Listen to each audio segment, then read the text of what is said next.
सच, साहस, सरोकार।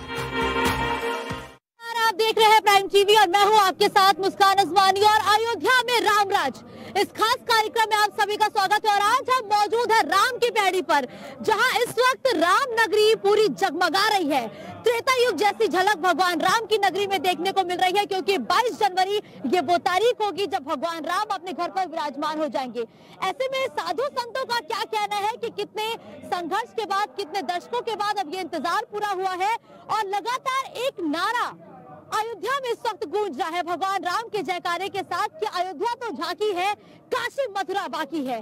साधु संतों की इस पर प्रतिक्रिया क्या होगी और 22 को लेकर उनका सुझाव क्या है, और 22 जनवरी प्राण प्रतिष्ठा के दिन साधु संत क्या अपील करेंगे, किस तरीके से अयोध्या के साथ ही देशवासी इस कार्यक्रम को और भव्य बनाए, आज इन्हीं पर हम बड़ी चर्चा करेंगे, जिसके लिए हमारे साथ लगातार सभी मेहमान जुड़ चुके हैं। यूं तो आप सभी मेहमान पहचान की मोहताज नहीं है, लेकिन मैं परिचय दूं। मेरी गुजारिश आपसे ये रहेगी कि इस चर्चा की शुरुआत आप अपना परिचय खुद दें, फिर शुरू करें। पंडित विजयानंद शास्त्री, बहराइच मंदिर, सीताराम निवास स्थान।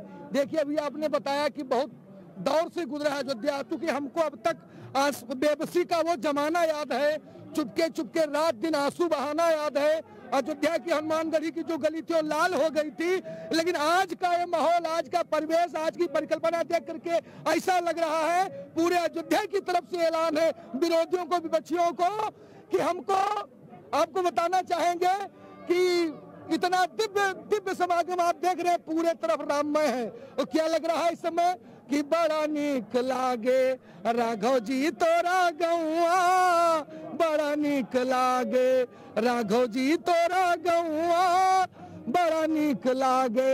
अरे त्रिभुवन विदित अवध जेकर नौआ, बड़ा नीक लागे राघव जी तोरा गौआ, बड़ा नीक लागे। काशी मथुरा बाकी है।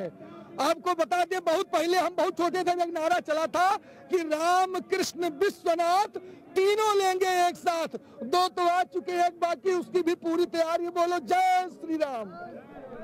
तो जिस नारे का हम जिक्र कर रहे थे, वो एक बार नारा फिर से सुनने को मिला कि अयोध्या तो महज झांकी है, काशी मथुरा बाकी है। 22 को जब भगवान राम लला अपने घर पे विराजमान हो जाएंगे, क्या तैयारियां हैं आपकी? सबसे पहले मैं आपके चैनल के माध्यम से सभी दर्शकों को जय श्री राम। अभी अयोध्या झांकी है, काशी मथुरा बाकी है। और साथ में एक ये भी है, तेल लगा के डाबर का नाम मिटा दिया बाबर का, और अयोध्या से मिटाए हैं, काशी से भी मिटाए हैं, और जरूरत पड़ी तो मथुरा से भी मिटाएंगे। इसके लिए आप इस चीज को जान लीजिए। तैयारी आपने कहा कि क्या है, तो हम सभी राम भक्त, चाहे अयोध्या से हों और चाहे बाहर के लोग हों, जो भी है, जो लोग जहां पर भी हैं, वो लोग कहीं राम धुन, कहीं राम संकीर्तन, कहीं अखंड, कहीं महायज्ञ, कहीं यज्ञ, कहीं भागवत कथा, कहीं राम कथा, हर तरीके से अनुष्ठान करके और राम जी को रिझाने के लिए अनुष्ठान कर रहे हैं। और मैं पूरे सनातनियों से, पूरे राम भक्तों से आग्रह करूंगा, निवेदन करूंगा आपके चैनल के माध्यम से कि जो लोग जहां पर भी हैं वहां पर रह करके राम भजन करें, राम जी को स्मरण करें, अपने घर पर रह करके भव्य और नव्य दिव्य तरीके से दीप उत्सव का उत्सव मनाएं, और फिर पुनः दीप उत्सव का तैयारी करें। पुनः दीपोत्सव और दीपावली की तैयारी करें। आपके हाथ में मैं श्रीमद् भागवत गीता देख पा रही हूँ, क्या संदेश देने की कोशिश है इसके जरिए? हम चाहते हैं कि पूरा विश्व को एक निर्विवाद धर्मशास्त्र मिल जाए, और जो रामराज की बात है, केवल त्रेता में ही नहीं, हर युग में, हर समय में संतों के हृदय में, प्रत्येक महापुरुषों के हृदय में राम का राज्य स्थापित हुआ है। क्योंकि रामराज तुलसीदास के अनुसार, मानस के अनुसार, जब ते राम प्रताप खदेसा, उदित भयं अति प्रबल दिनेसा। और जब उदय हुआ, प्रचंड एक सूर्य उदय हुआ था। राम का राज्य क्या था? तो एक प्रचंड सूर्य उदय हुआ था। तो सूर्य परमात्मा के तेज का प्रतीक है, जिसमें योगी के हृदय में संपूर्ण उस परम परमात्मा का प्रकाश हृदय में प्रकाशित हो जाता है। तो उस वक्त योगी के हृदय में, भक्त के हृदय में, आपके भी हृदय में हो सकता है, लेकिन उसके लिए उस परमात्मा की जो साधना है, परमात्मा के नाम जप की जो पद्धति है, जो यथार्थ गीता में बताया गया है, इसके अनुसार आप करेंगे। प्रत्येक महापुरुषों ने किया है।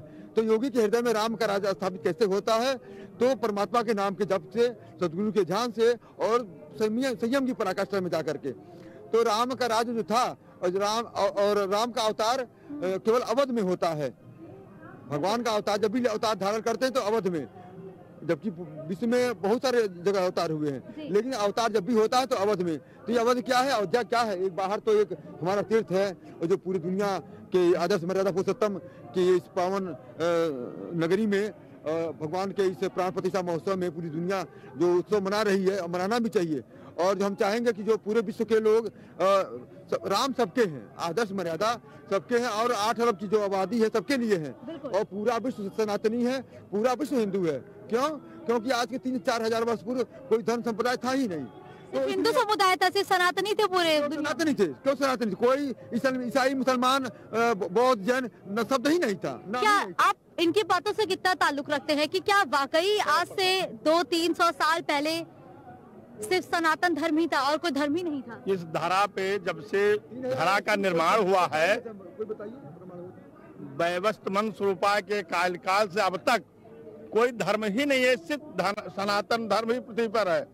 अब ये राजनीतिक लोलुपता के नाते सब खंड विखंड कर दिया, पूरे भारत को कई भागों में विभाजित कर दिया।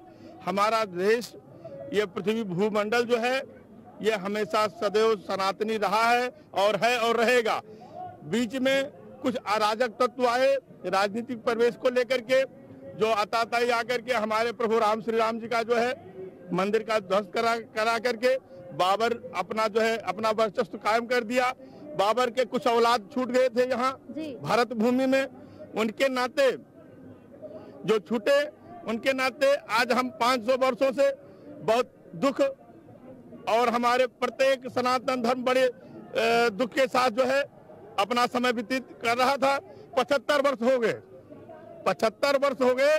आज पहला कोई इस भारत भूमि में सत्ता पे बैठने वाला कोई ऐसा निकला है तो नरेंद्र भाई योगी, जो है मोदी और योगी जी, ऐसे धर्म पताका फहराने वाले, सनातन धर्म को आगे करने वाले ये हुए हैं। संत समाज बहुत ज्यादा, मैं तो वो दिन देखा हूँ 90 में, जब लोग पांव टूटा था, हाथ टूटा था गोली मारने से, पुलिस के लाठीचार्ज से, उनका हाथ पकड़ के डीसीएम में फेंक देते थे, फिर सरजू में फेंक देते थे।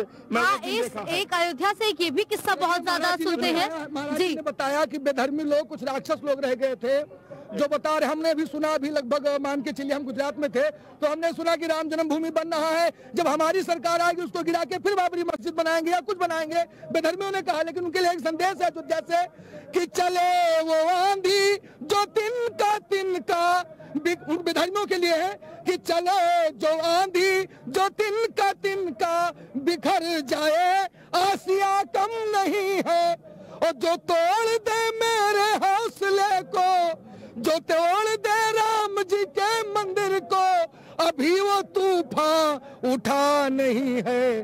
कुल मिलाकर के रामो राजमणि सदा विजयते, कोई नहीं सनातन धर्म के अलावा कोई धर्म ही नहीं था, ना भूतो ना भविष्य थी। यानी आगे भी लगातार यही कहते हुए मंत्र नजर आ रहे हैं कि कोई और धर्म नहीं होगा।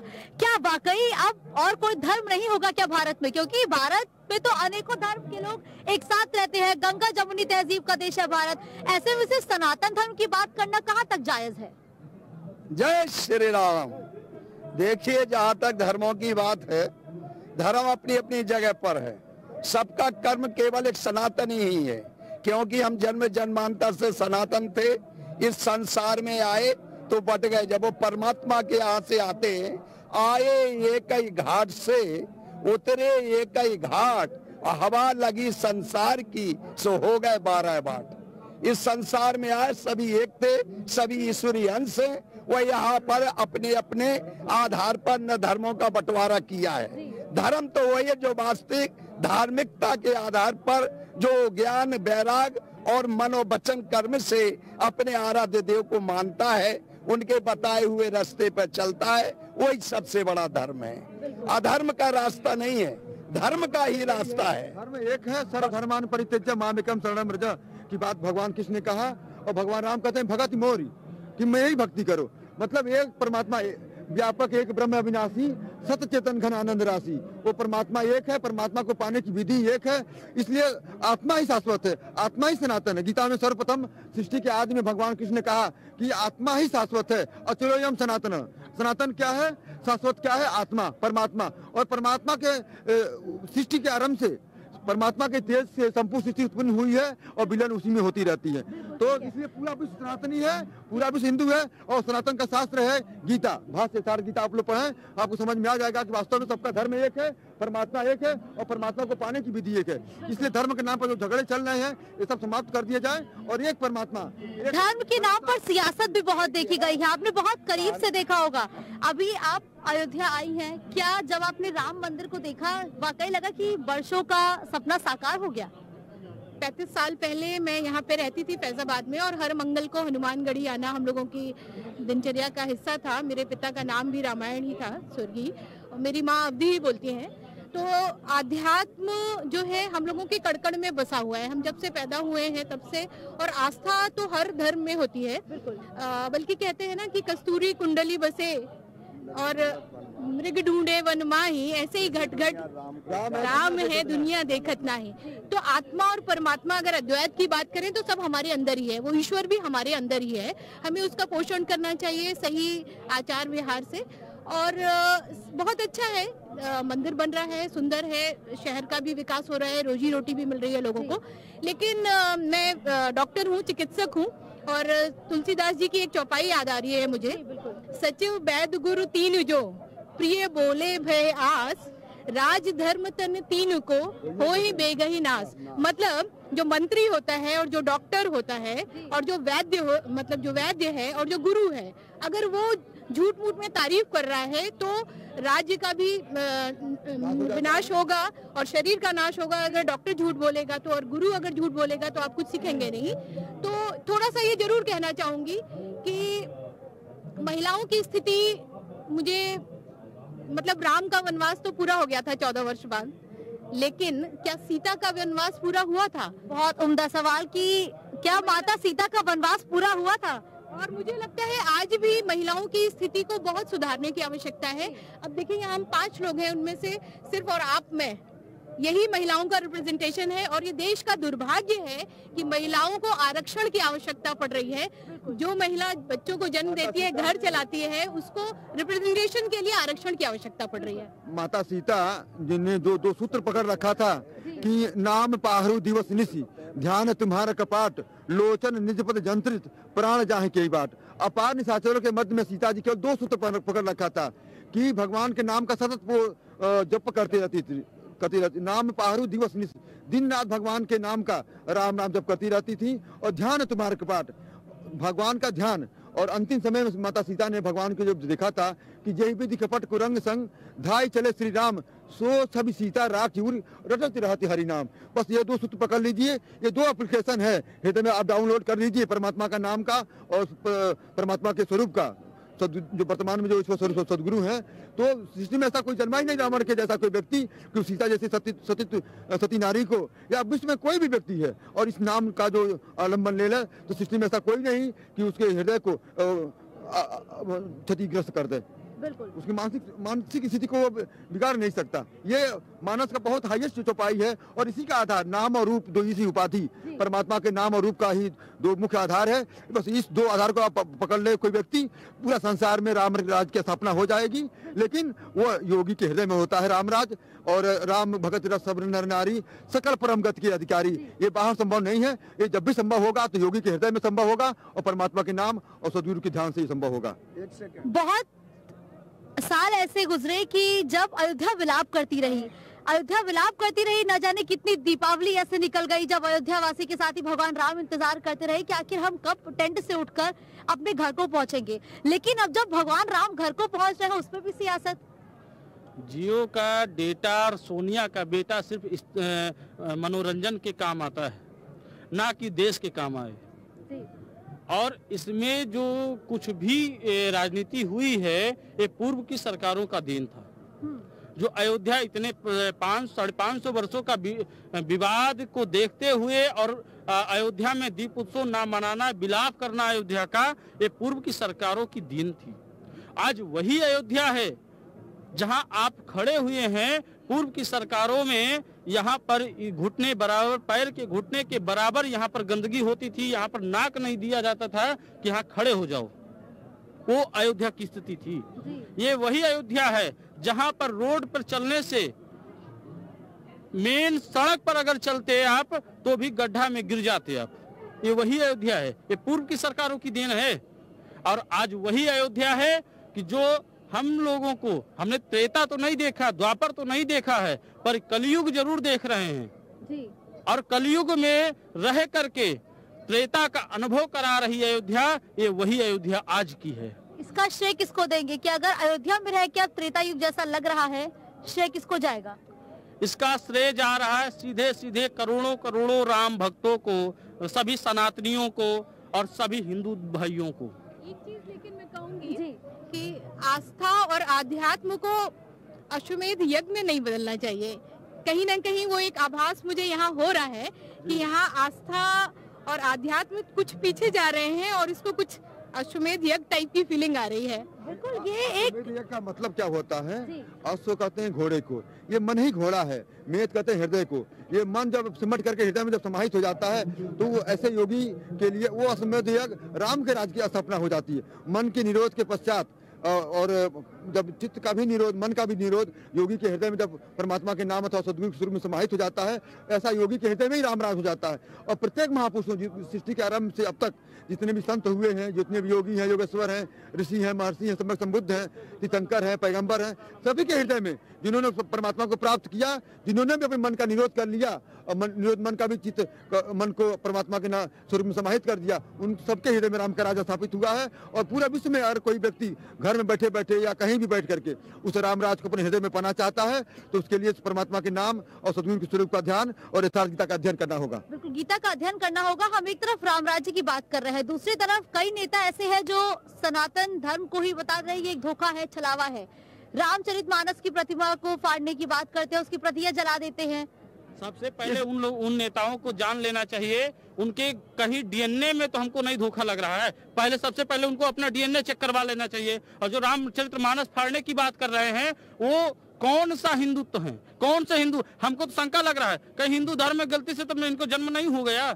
हमको तो इनके ऊपर अब शंका लग रहा है। और रही बात समाजवादी पार्टी के राष्ट्रीय अध्यक्ष की, समाजवादी पार्टी के राष्ट्रीय अध्यक्ष अगर इनको हटा करके इनको जेल में नशे के तहत कार्रवाई करके नहीं कर रहे हैं तो आए दिन समाजवादी पार्टी के राष्ट्रीय अध्यक्ष को नुकसान ही उठाना पड़ेगा।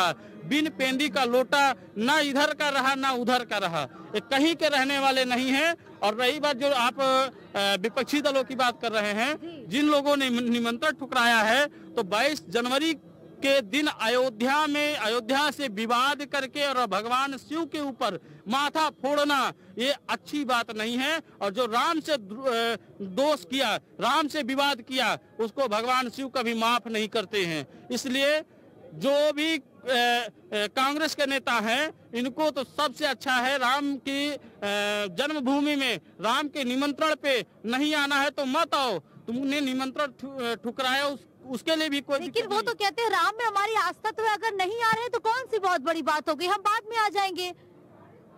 आपको मैं बता दूं ये कौन सी आस्था है? जालीदार टोपी लगा कर नमाज अदा करना ये कौन सी आस्था है? आप राम के निमंत्रण को ठुकरा रहे हो मगर जालीदार टोपी लगा के मस्जिद में मूड़ी फोड़ रहे हो। और जब 22 तारीख को यहाँ आने के लिए निमंत्रण आपको भेजा जा रहा है तो आप यहाँ ना आकर के निमंत्रण ठुकरा भी रहे हो और सनातनियों को साधने की कोशिश भी कर रहे हो, जा करके भगवान शिव के मंदिर में माथा फोड़ने के कार्य कर रहे हो। ये राजनीति मत करिए, तुष्टीकरण की राजनीति मत करिए।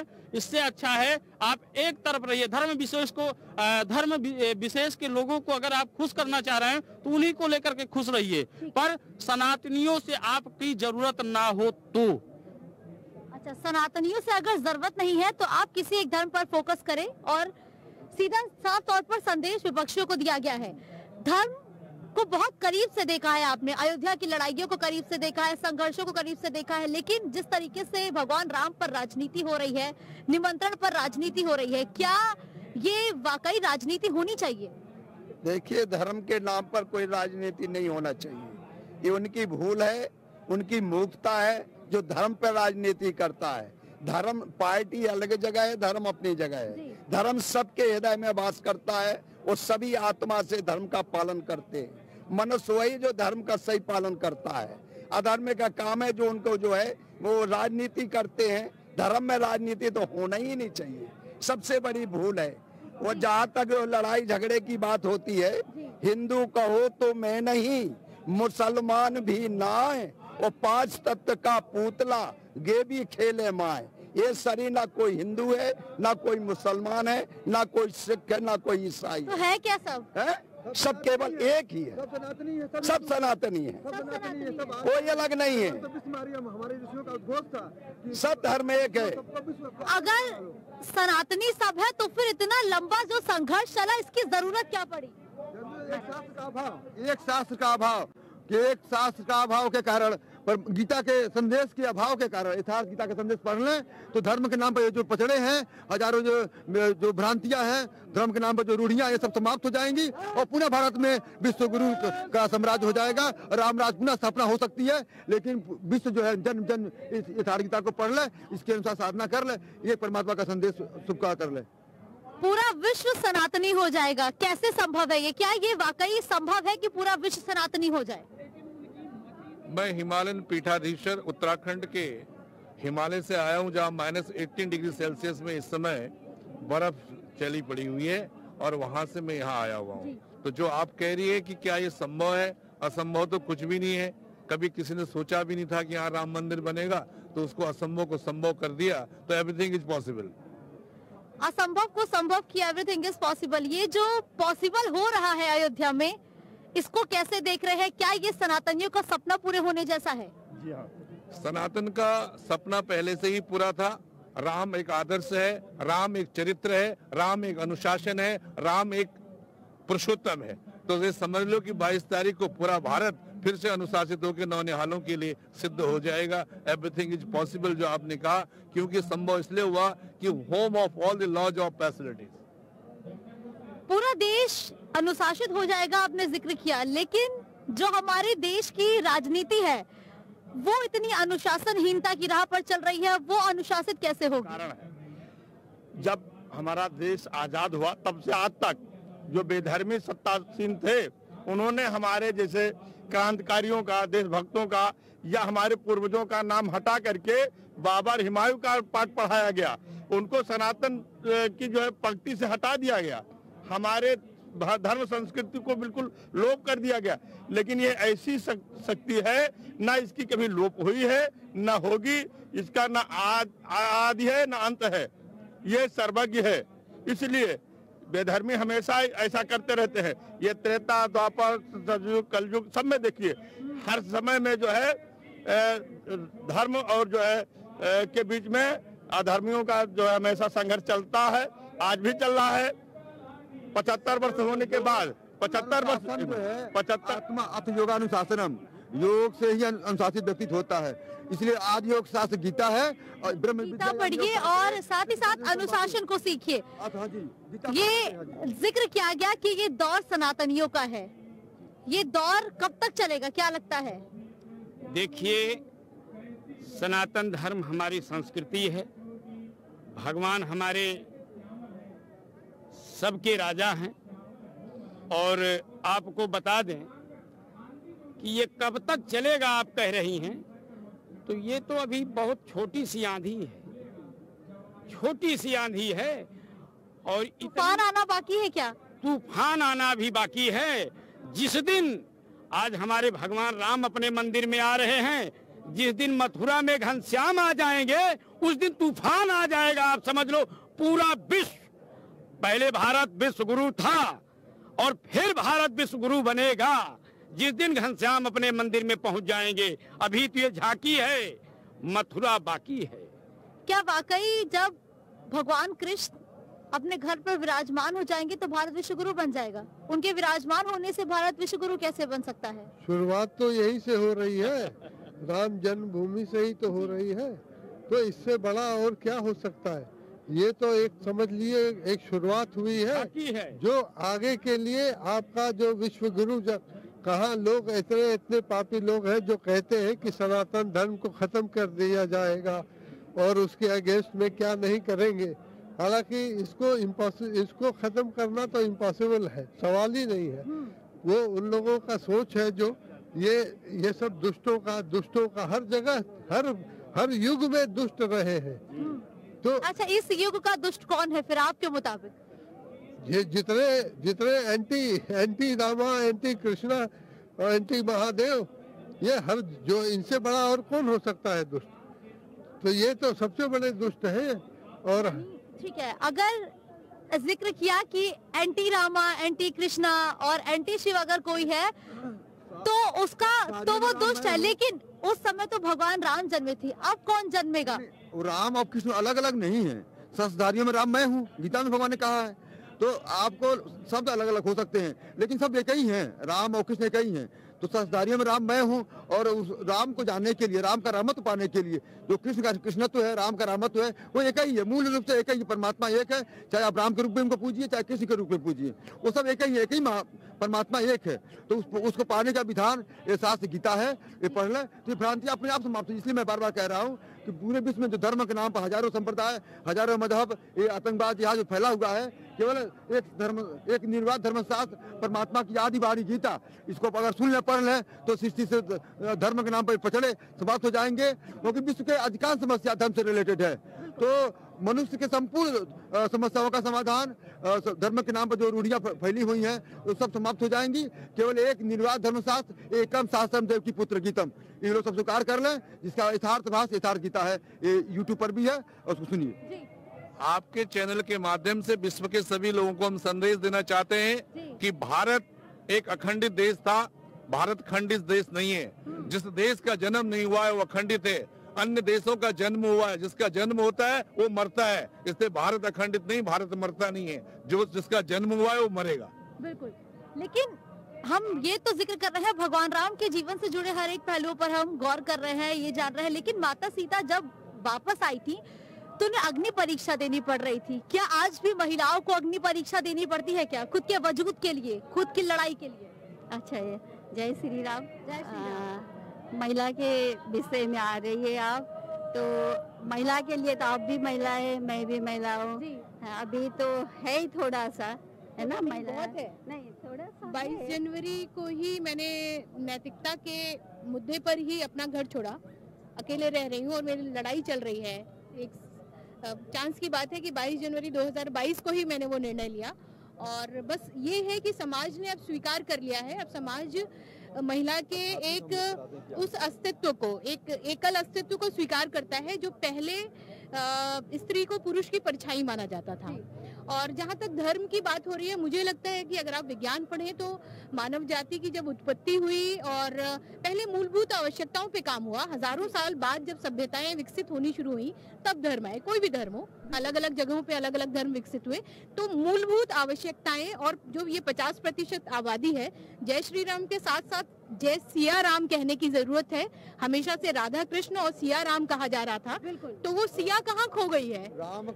बिल्कुल बिल्कुल। राम का राज जब हृदय में स्थापित हो जाता है तो सीता कहीं चली नहीं जाती।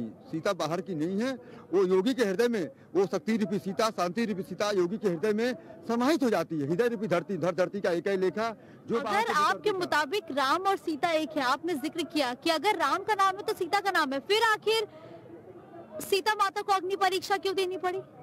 क्या फिर भगवान राम को अपने अस्तित्व पर सवाल खड़े करने की अगर तर्क में समझना चाहेंगी तो ये ध्यान ही धोबी है। धोबी के कहने भगवान राम ने सीता जी को किया था, तो ये ध्यान में ही धोबी है।